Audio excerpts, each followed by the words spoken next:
near the record. Last year was the record at 30.78, and we were around 30.40 or so. So just a little bit short, but we know that when the caravan comes every 5 years, some of the folks that like to do both have to choose. So every now and then, we fall a little short of those goals, but that doesn't mean we didn't have a great time, right? We've had fun this year? Well, we appreciate our friends from Team Chevrolet for being here, and it seems like every year they come to Corvettes at Carlisle, they bring something extra special, and this year, not only did they bring the brand new ZR1 that they've been working on and talking about, and you've been hearing about for a long, long time, they also brought new Executive Chief Engineer Tony Roma to Carlisle. Tony? And Tony, I know you'll have your official turn to talk, but I'll have to ask you, first time at Carlisle, what are your thoughts on Corvettes at Carlisle? This event is awesome. My first time here, I've heard about it forever, and I tell you, this is a very big group of extreme enthusiasts, and it's just awesome. So I've already spent way too much money walking around the swap meet and stuff, so I'm sure nobody else can sympathize with that. So. Well, we thank you, Tony, for being here. Tony is joined by Harlan Charles, Josh Holder, and Kirk Benyon. Kirk is the exterior design manager, Josh, the chief engineer, and Harlan Charles, the Corvette product manager. They've been hanging out on the Midway, showcasing not only the ZR1, but the cutaway chassis, a couple of E-Rays in there as well. And if you've been wandering around general parking, because people wander around general parking, there may be more than one ZR1 here. You just have to find it. It's like a little Corvette Easter egg hunt. So we're going to turn the microphone over to our friends at Team Chevrolet. Again, a reminder to take a step back so that the people in the audience can see the car. Plenty of opportunity for photos and pictures after. We thank you. And I guess, Josh, you're starting? Hand it over to Josh Holder. He already has a microphone. We'll get it going. All right, thank you. What a great day, great weather, and we are going to talk about this 1,064 horsepower awesome ZR1 here in just a minute. We'll give you all the details. You can ask questions, you can come and see us. But I also want to remind everybody, if you have not been to the tent where our display cars, including this one, are parked, got a chance to talk with a very big team of very skilled individuals that we brought with us here to Corvettes at Carlisle, all very passionate Corvette fans and super eager and happy to talk to you. We come here to events like Corvettes at Carlisle so we can get your feedback. We get to tell you about new products like the awesome Corvette ZR1, but you get to tell us about what you want, about what you like, and that makes the Corvette better for all of us. I also want to give a little bit of an update on the Corvette team. Besides the core group of folks we have here, we've had some changes. A lot of you know that Executive Chief Engineer Taj Jechter has recently retired, and that in a week he will be inducted into the Corvette Hall of Fame. Let's give Taj a round of applause. Well deserved. And we like to think that Taj is irreplaceable, but Tony Roma has already said a few things. I'm going to introduce him. Tony and I have known each other for a while. I can promise you his credentials fit right into the Corvette team. So not only did we baptize him in Corvettes at Carlisle so he can get the full customer experience, he really is a car guy like a lot of us. He owns a handful of Corvettes.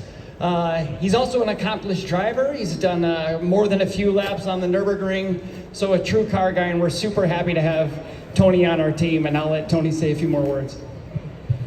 Thank you. Yeah, like I said a second ago, this is super exciting. As an engineer, as a person that works at a big company like GM, all you can hope for is that your work gets appreciated by the people that buy the product. And it's not that it's not obvious to us, the work on the Corvette group, that you appreciate what we do, but to hear the direct feedback, like Josh said, we really do value that. We really do aggregate all this and talk about it with all the folks that didn't come with us. And for me personally, to fill in for Taj and be part of the Corvette team again, I'm just beyond happy. You know, it's like a dream come true for me to come back and have another segment of my career where I work on Corvette, and I hope I can just stay here and ride this out and be surrounded by all these great people, great cars, and come to events like this with awesome weather. So make sure the weather's nice again next year. So, and I'm going to hand it over to Kirk. He's going to tell you about the styling on the ZR1. All right, thank you, Tony. Hey, we talked a little bit about some of our new aerodynamic devices, and then I'm going to go into a little bit more depth on them this time. You'll notice the big hood extractor that we have here. This is actually technology transfer from our GT3R race car, in that we're benefiting from the learnings of the race car, and we're applying it to our street car, and that's great stuff. The thing that you'll be able to modify is we're going to have two different wickers on this hood opening. You'll get a taller one, or you can have a flush one. It's really up to you. Appearance is key, but also you'll still have the performance benefit there as well. Also part of our technology transfer is the backlight. You'll notice that we've introduced a new spine down the center. And here again, this is a learning from our GT3R race car. We actually needed to put this on the race car. It's been on the race series for like the last year. We just haven't highlighted it. We didn't want to talk about it. But it's very key to getting hot air out of the back of the race car, and it does the same thing for our street car. And you'll have the ability to order that center spine in either a body color or an exposed carbon fiber. And you can see there's still a lot of exposed carbon fiber bits. New is the side inlet. This is important. This drops a lot of air onto our rear brake calipers and rotors. We still have the side inlet. I know I get questions about where does that air go. There's enough stuff back there that we still need to put air back in there, whether it's going in the bottom or it's going in the top. It's still a key area that we need to build on. For you in the back, you'll have choices. You see our tall wickers here. We also have a flush wicker. We also have a polycarbonate center wicker that you could apply to this package. And then I think the one that you've seen, some of the images, the ZTK wing, we've spent a lot of time developing that. That has by far been our best wing up to date as far as downforce and track performance in that. I think Tony will attest to that we got like the 5 fastest guys at GM that are developing these key features. So I'm going to turn it over to Harlan. Yeah, thanks, Kirk. So like Kirk said, this ZR1 we're looking at now actually represents our base aero package, or we like to call this is the top speed, low drag configuration that will give us the top speed. Right now we've said this will be, of course, will be the fastest Corvette ever, at least 215, but we're going to do some testing and see if we can beat that by a decent margin as well. So we do have the ZTK performance option, and that's represented by the car we have in our tent as the cutaway. And like Kirk said, has the higher wing, the dive planes, the underbody strakes as well, and the cup tires come with that also, that package. So that's your ultimate track version of the ZR1. Some of the other details on here, the ZR1's going to come with, like Kirk said, all the exposed carbon fiber that he called out, including the new ducts on the hatch and the split window, and as well the roof. And in the coupe we have a swept roof bow. We don't have a convertible here, but it is available in the full retractable hardtop convertible, and that'll have for the first time, a carbon fiber roof panel as well, even on the convertible. Now you look at this car, you know, it has the black and the edge blue, which match the wheels and the stripes and the engine cover, so that's an option you can get. Actually, these are all new aluminum wheels specific to the ZR1, and they're available in 4 finishes. We also have, and again we have this on our chassis back there, you can look at an all new carbon fiber wheel package as well, which has a little more design elements, lightweight, new carbon fiber, visible carbon design as well. This car also has blue stitching. Blue stitching will be an option on all Corvettes for 2025, but the ZR1 has a unique stitch pattern on the doors.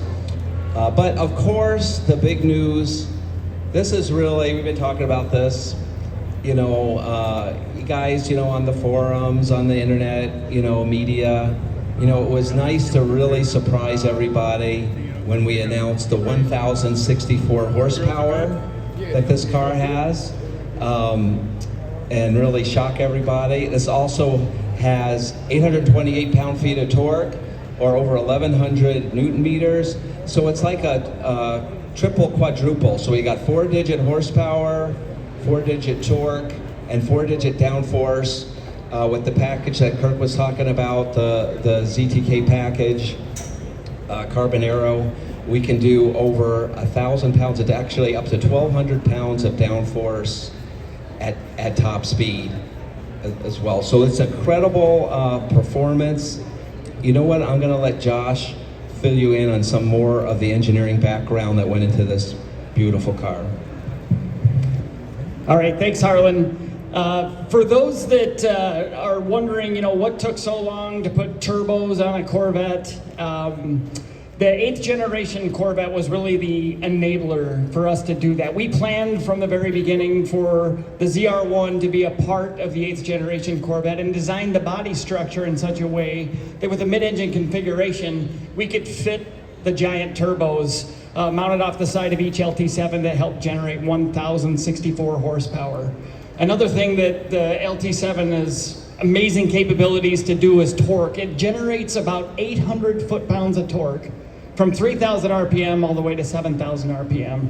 So when you hear us talk about the power, what it's like to drive, it's really difficult to describe. It's unrelenting is one word that often we keep coming back to. It's just never-ending power. It gets to 200 miles an hour easily. And this car, as Harlan was talking about, will be the fastest Corvette we've ever done by a wide margin. Of course, all that power requires a lot of cooling. In fact, the ZR1 has 15 heat exchangers, different heat exchangers in the car. And if you come to the tent, you can see our rolling chassis cutaway that shows all those awesome details, how we manage thermal energy, how we keep the compressed air from those big turbos cool, which generates more power. Kirk talked about how the air flows through the hood. The very first thing that air hits is a giant intercooler heat exchanger. And it gets exhausted out the hood, so it's got a lot of high flow, really cool air right in front of the car. And we use that to exchange the thermal energy with intercooler bricks mounted right on the engine itself. So not only do we boost air temperature, or boost air, compress it, we have to cool it so we can keep that dense charge and make all that awesome horsepower. 1,064 might sound like kind of a weird number. How'd you guys come up with that? Why isn't it 1,050 or 1,000? That's a testament of what we charge the engine team to do. And that was do as much as you possibly can. Just turn it all the way up and let's see what we get. And we're getting all that power on 93 octane pump gas, no special computer chip or unlock key. You don't have to make any visit to the dealer. There's no gimmicks, full factory warranty. In fact, we stand behind and put the ZR1 through every durability test we do on every Corvette, even with the extreme performance that it makes, the power that it generates. We had to upgrade our dyno facilities to test the engine. We knew it was going to make a lot of power, and even after that upgrade, we managed to break the dyno with the LT7 engine. That was pretty cool. It generates so much exhaust heat. The turbine wheel, for example, is made out of a material, a really high nickel alloy stainless steel called MAR. And it sees temperatures that are about 2/3 the temperature of a space shuttle tile on re-entry. So you can imagine that exhaust flow, that gas, coming out of the dyno cell. We had to monitor the temperature of the exhaust stacks on the dyno cell so that we don't melt the stack while we're testing the LT7 engine. It's just incredible. And the car and the chassis goes with all that power. The mid-engine brings us that ability to plant that power and torque to the ground like never before. And the ZR1 is no exception. The first time our drivers were in the throes of early development on the Nürburgring, this is last year, we had the cars heavily camoed, we had our early calibrations in the car, and right out of the gate our 4 development drivers exceeded 200 miles an hour. It's gonna be a relentless acceleration, like I keep saying. The quarter-mile time will be under 9.7 seconds at about 150 miles an hour. Give you an idea how quickly it accelerates, how quickly it can get to amazing speeds. and to slow the car down. So we have all this performance, all this heat rejection. We also have to stop. It is a performance car. We've got the biggest brakes that we've ever done on a Corvette.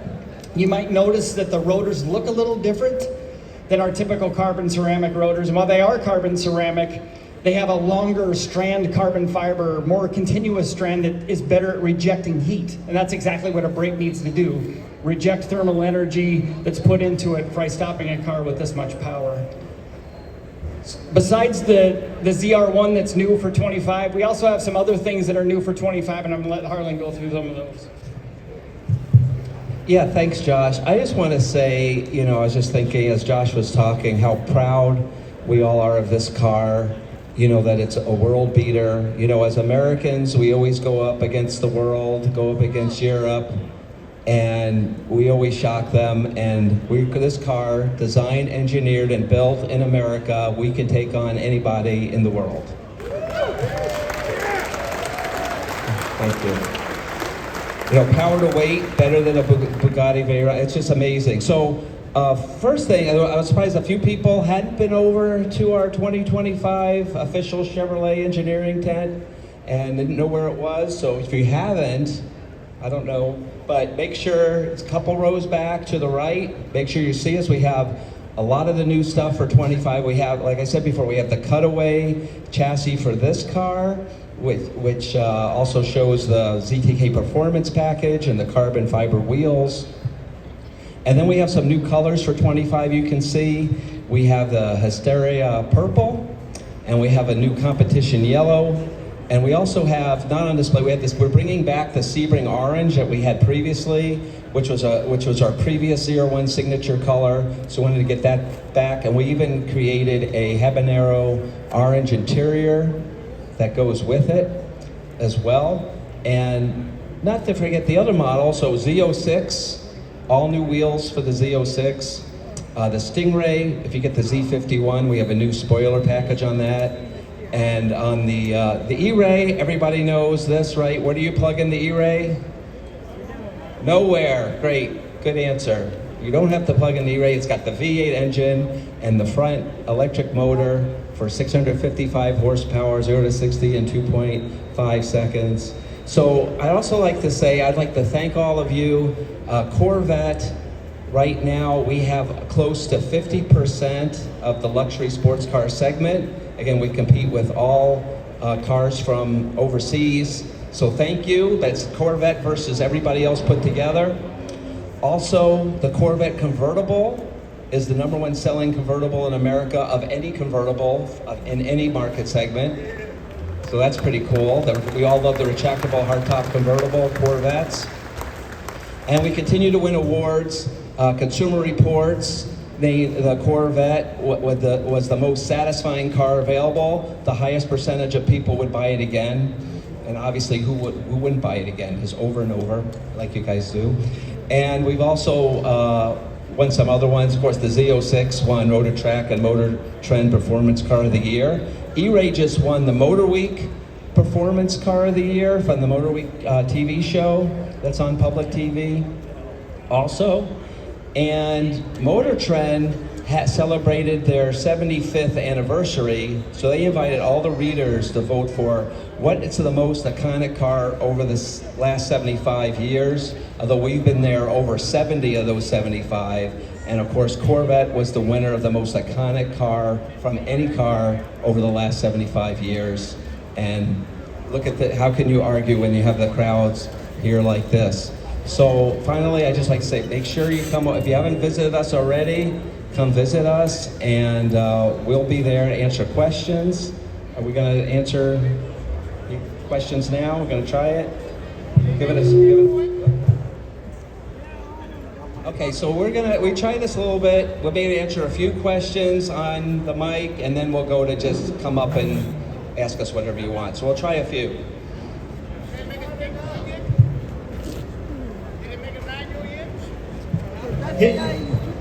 His question was, did we make a manual transmission for it yet?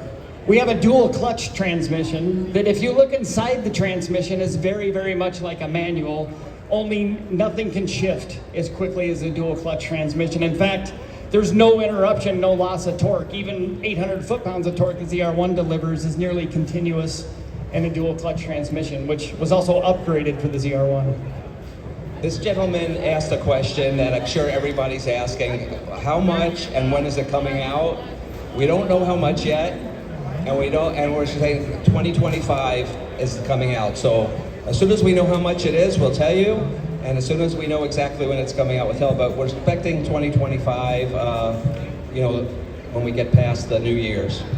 And that's a good point that Harlan brings up. We revealed the car a month ago in Miami, not because we necessarily wanted to do it, but more because we had to do it. We need to finish development of the ZR1. Kirk and Harlan were talking about all the exterior features that help generate downforce and cool the car. Well, you can't really do that when it's covered in camouflage.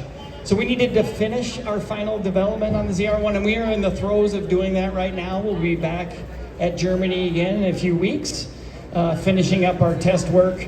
And as we do that, we'll announce things like the top speed. We have an idea what it's going to be. We're super excited to actually capture that number and share it with all of you.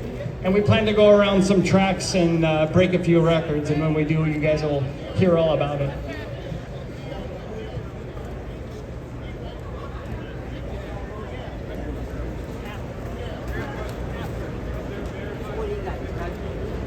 The question was on 0 to 60. Again, that's part of what Josh was saying. We're gonna try to see how best we can do on that. We're still developing it, but we think it'll be our best 0 to 60. It's tough because the E-Ray is so fast.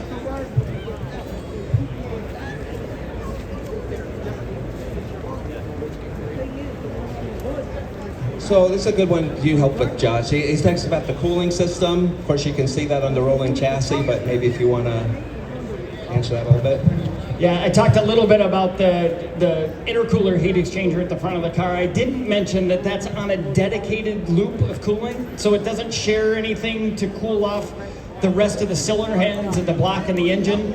It's only to cool the charged combustion air. So we don't exchange heat anywhere else. We keep that as cool as we can with the great big radiator. When you come to the tent, you'll be able to see it in the cutaway chassis. It's also why the opening in the hood is as large as it is, so we can evacuate that airflow throughout the top of the hood. All right, I think we're losing control. And there are no hidden ZR1s anywhere else. I know people are thinking that. Like Josh said, it's so early in the process. We have a few test cars, but we don't have like the captured test fleet cars yet. I expect you guys would want us to finish our work on the ZR1 before we started selling them to you, and so that is our plan.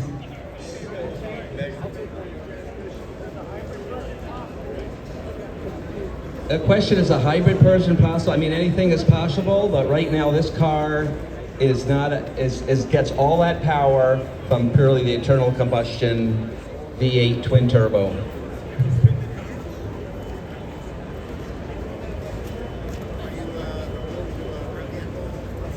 We'll rev the engine when we're done, when we bring it out, and then also in our tent we've been starting it periodically as well. And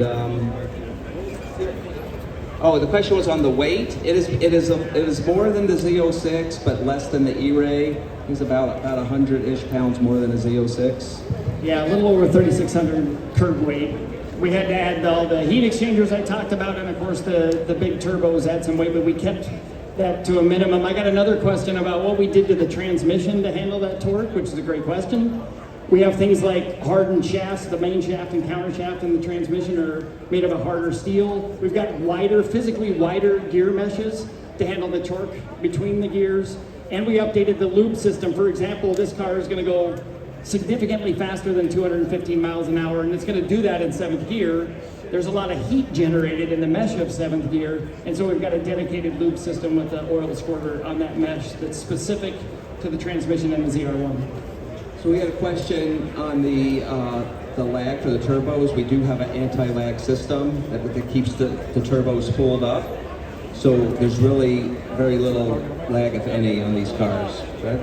That's right. The turbo has a built-in speed sensor, so we know how fast the turbo is spinning all the time. We have an electronically controlled wastegate so we can keep boost pressure and turbine speeds high. We phase exhaust cam timing, spark timing to keep as much energy in the turbo as possible, so that when you're rolling down the straight, you're off the throttle, braking into the turn. We're keeping that turbo speed high. So while there are big turbos, there's a lot of energy, kinetic energy stored in the turbo to bring the onset of boost right back.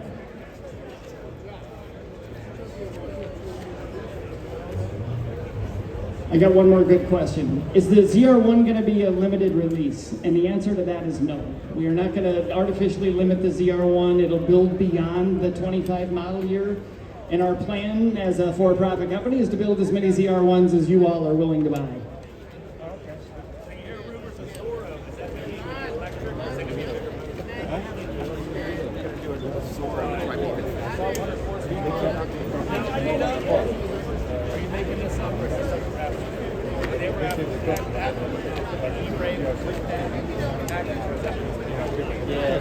First to buy one of these. I'll buy this one now.